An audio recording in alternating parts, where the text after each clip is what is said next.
Ndugu zangu wana diaspora, ninawasalimu kwa jina la Jamhuri ya Muungano wa Tanzania. Ninapenda kuwafahamisha kwamba tarehe 6 Aprili mwaka 2025 tutakuwa na mkutano wa diaspora utakaofanyika hapa London kuanzia saa 8 mchana katika ukumbi wa chuo kikuu cha SOAS.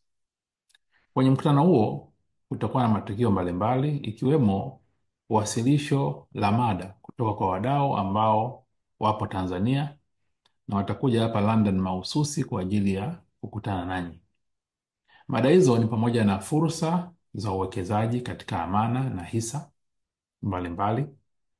Vilevile kutakuwa na wasilisho la mada kuhusu fursa za uwekezaji Zanzibar ambalo litawasilishwa na taasisi ya ZIPA, na pia kutakuwa na wasilisho ya fursa ya kutumia mifuko ya hifadhi ya jamii kuweka akiba ambayo itawasilishwa na taasisi ya ZSSF.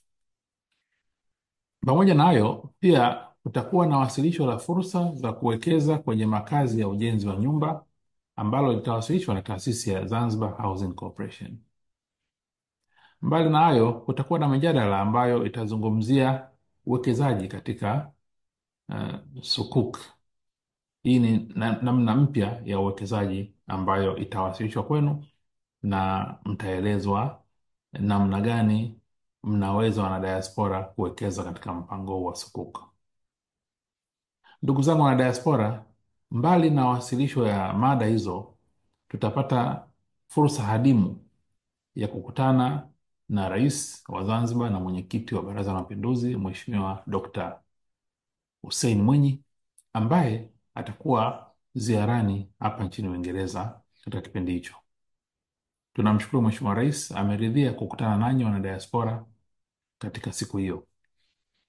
Nitoe rai kwa wana diaspora wote, wale ambao wangependa kushiriki basi wajiandikishe kwenye link ambayo ubalozi umeitoa, lakini pia wale ambao hawataweza kuja London wanaweza pia kushiriki katika mkutano huu kwa sababu utakuwa live stream kuanzia saa 8 mchana.